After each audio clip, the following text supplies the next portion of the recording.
5 तरह के ऐसे लोग हैं कि जब वो बैंक में कोई ट्रांजैक्शन करेंगे तो बैंक उनकी इंफॉर्मेशन या वो ट्रांजैक्शन फौरी तौर पे एफबीआर को शेयर करेगा। वो कौन से 5 लोग हैं और एफबीआर वो डाटा लेने के बाद, वो इंफॉर्मेशन लेने के बाद क्या कर सकता है, आज किस लेक्चर में इस कॉन्सेप्ट को स्टडी करते हैं। आप देखें प्रैक्टिकल अर्निंग, उसमें हूँ महबूब। वापस आते हैं टॉपिक के ऊपर। जैसे आप सबको पता है कि ये जो टैक्स ईयर है क्लोज होने वाला है 30 जून से पहले पहले काफ़ी ऐसी चीज़ें होती हैं जो हमने सेटल करनी होती हैं ताकि जो हमारी टैक्स रिटर्न है वो सही तरीके से फाइल हो सके। इसके साथ साथ हमें ये भी पता होना चाहिए कि अगर हम कोई ऐसी ट्रांजैक्शन करते हैं जो कि बाद में एफबीआर के पास डाटा जाता है और हम टैक्स रिटर्न में उसको रिपोर्ट नहीं करते और हम ये समझते हैं कि वो एफबीआर को नहीं पता, तो बैंक वो आपकी इंफॉर्मेशन एफबीआर को देता है और बाद में उस डाटे को रिटर्न के साथ रिकनसाइल किया जाता है। अगर उसमें कोई डिफरेंस हो तो जारी बात है फिर आपको पेनल्टी भी देना पड़ती है। अगर आप सेक्शन देखें, सेक्शन 165 है इनकम टैक्स का, इस सारे को सेक्शन को पढ़ लें।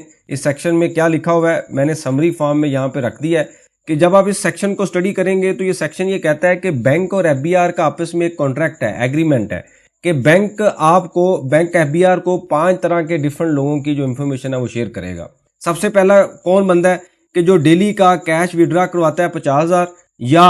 एक महीने में वो 10 लाख तक विड्रा करवाएगा तो बैंक उसकी इंफॉर्मेशन एफबीआर को देगा। और मैं आपको बाद में बताऊंगा कि एफबीआर इसको कैसे रिकनसाइल करेगा, कैसे चेक करेगा, यानी कि ये डाटा एफबीआर के लिए कैसे इंपॉर्टेंट है। उसके बाद दूसरे नंबर पे कि अगर आप एक महीने में कैश डिपॉजिट करवाते हैं अपने अकाउंट में या बिजनेस अकाउंट में जो कि 1 करोड़ है, 10 मिलियन है, तो बैंक फिर भी इंफॉर्मेशन क्या करेगा, एफबीआर को शेयर करेगा। तीसरे नंबर पे अगर आपके नाम पे क्रेडिट कार्ड है और उसकी ट्रांजैक्शन 2 लाख तक हुई है 1 साल में, तो फिर भी बैंक जो है वो एफबीआर को डाटा शेयर करेगा क्योंकि आपके नाम पे क्रेडिट कार्ड है और 2 लाख से ऊपर की ट्रांजैक्शन हो चुकी हैं तो आपकी इंफॉर्मेशन एफबीआर को शेयर कर दी जाएगी। ये क्यों किया जाता है? क्योंकि क्रेडिट कार्ड की लिमिट उन लोगों को मिलती है जिनकी इनकम एक सफिशिएंट लेवल पे होती है और उसके बाद उनको लिमिट दी जाती है। तो अगर आप उस लिमिट से ऊपर निकलेंगे तो बैंक बाउंड है कि वो इंफॉर्मेशन एफबीआर को शेयर करेगा। चौथे नंबर पे आता है कि अगर आपने कोई सेविंग अकाउंट ओपन किया हुआ है और वहां से आप प्रॉफिट भी ले रहे हैं और वहां पे आपका टैक्स भी कट रहा है, तो ये भी डाटा जो है एफबीआर को बैंक शेयर करेगा क्योंकि ये एज पर लॉ जो है वो बैंक ने इंफॉर्मेशन एफबीआर को देनी है और बाद में एफबीआर इस इंफॉर्मेशन को यूज करेगा। कैसे यूज करेगा इसको भी अभी हम स्टडी करते हैं और ये बड़ा टेक्निकल तरीके से एफबीआर इसको देखता है और किस तरीके से इसके नोटिस भी आते हैं या चेक होता है, अभी बड़ी डिटेल में चीजों को स्टडी करते हैं। 5वें नंबर पे बड़ा इंपॉर्टेंट है कि अगर आपने कोई बिजनेस बैंक अकाउंट ओपन किया है या उसका कोई नाम चेंज किया है या उसको डेजिग्नेट करवाया है, मतलब कोई इंफॉर्मेशन अपडेट करवाई है, तो फिर भी क्या करेगा बैंक फौरी तौर पे आपके जो डाटा है वो एफबीआर को शेयर करेगा कि इसने ये काम किया है। अब होता क्या है, ये तमाम इंफॉर्मेशन या जो रूल है ये पहले का अवेलेबल है लेकिन इससे पहले इसके ऊपर इम्प्लीमेंटेशन नहीं थी। जो पिछले 2 सालों से आप ये कह सकते हैं कि टैक्स ईयर 2025 के बाद 24 के बाद ये जो बैंक है वो एफबीआर को डाटा देता है और एफबीआर उस डाटे को यूज कर रहा है। कैसे यूज कर रहा है कि हम ज्यूम करते हैं कि एक टैक्स पेयर है, वो अपनी टैक्स रिटर्न फाइल करता है साल के एंड पे। तो जब साल के एंड पे अपनी वो टैक्स रिटर्न फाइल करता है तो वो ये कहता है, फॉर एग्जांपल 2026 को वो ये कहता है कि मेरी जो सेल है वो है 70 लाख की और वो सेल शो करता है, कॉस्ट शो करता है और उसके ऊपर जो टैक्स बनता है वो दे देता है।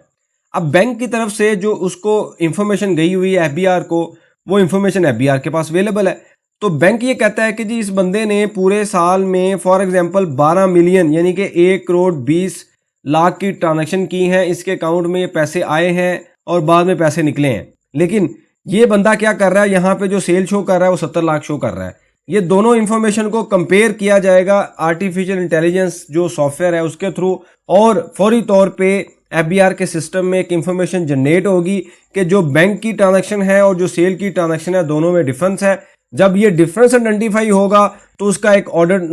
एक नोटिस क्रिएट हो जाएगा और उसको डिटेल में देखा जाएगा और बाद में टैक्स पेयर को भेज दिया जाएगा। जब टैक्स पेयर को नोटिस भेजा जाएगा तो जाहिर बात है टैक्स पेयर क्या करेगा, अपनी बैंक स्टेटमेंट लेके आएगा, उसको चेक कराएगा कि जी मेरे अकाउंट में अगर 1 करोड़ 20 लाख आया है तो उसकी रिकंसिलेशन ये है कि कुछ ऐसी ट्रांजैक्शन है जो मेरी सेल है, कुछ ऐसी ट्रांजैक्शन है मेरी सेल नहीं है। उसके बाद एफबीआर ऑफिसर को समझाया जाएगा और उसके बाद उस ऑर्डर को या तो क्लियर किया जाएगा यानी कि नोटिस को क्लियर किया जाएगा या फिर क्या होगा उनके अगेंस्ट ऑर्डर पास कर दिया जाएगा अगर आप ये साबित ना कर सके। तो यहाँ पे डिस्कस करने का मतलब ये है कि आपके बैंक में जो ट्रांजैक्शन हो रही हैं आप ये मत समझें, ये ना समझें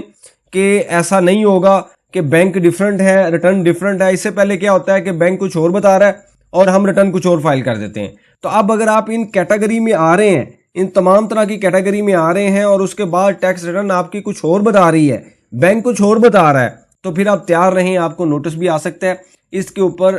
ये पिछले 2 सालों में एफबीआर ने काफ़ी काम किया है। जो बैंक की तरफ से डाटा दिया गया है उसको एक्सेल फॉर्म में रिफॉर्म किया है, सिस्टम को अपडेट किया है। सिस्टम ऑटो नोटिस ऑर्डर उठाएगा कि जी ये जो डाटा है ये मिसमैच है, रिटर्न कुछ और बता रहा है, बैंक कुछ और बता रहा है। अब बड़ी सिंपल सी चीज़ है, यहाँ पे आपने टैक्स रिटर्न फाइल की और फॉर एग्जाम्पल उसके बाद आपका बैंक भी आ रहा है, तो बैंक का डाटा और टैक्स रिटर्न का जो डाटा है बड़ी इजीली सिस्टम के थ्रू मैच हो सकता है। तो अगर आप किसी ऐसी कैटेगरी में आ रहे हैं जहां पे आपने इस तरह की कोई ट्रांजैक्शंस की हैं, तो याद रहे कि आप अपना बैंक प्रॉपर रिकंसाइल करें और प्रॉपर रिकंसाइल करने के बाद अपनी टैक्स रिटर्न फाइल करें, वरना क्या होगा कि एफबीआर रिटर्न का डाटा और बैंक का जो डाटा है दोनों में मिसमैच होगा और जब आपको नोटिस आएगा तो अगर आप इस पोजीशन में ना हो कि उसको एक्सप्लेन कर सके तो आपके ऊपर टैक्स चार्ज कर दिया जाएगा। तो इस सेक्शन को गौर से पढ़ लें। यहाँ पे अगर आप देखें बड़ी डिटेल में मैंने चीज़ें आपको बता दी हैं, एक समरी फॉर्म में रख दी है कि इस तरह की ट्रांजैक्शन अगर आप कर रहे हैं, ये फाइलर नॉन फाइलर दोनों के लिए है। नॉन फाइलर तो वैसे ही एक टैक्स नेट में नहीं है, लेकिन उसको टैक्स नेट में लाने के लिए भी डाटा दिया जा रहा है, बाद में उनको भी नोटिस आते हैं, अक्सर हमने देखा है। लेकिन ये फाइलर के लिए इसलिए ज़रूरी है ताकि वो अपने बैंक और रिटर्न को मैच कर सके। इससे रेलिवेंट कोई भी सजेशन हो, क्वेश्चन हो, मेंशन कीजिए, इसके ऊपर हम डिस्कशन करेंगे ताकि जो लर्निंग का प्रोसेस है कंटिन्यू रहे। बहुत शुक्रिया, जज़ाकल्लाह।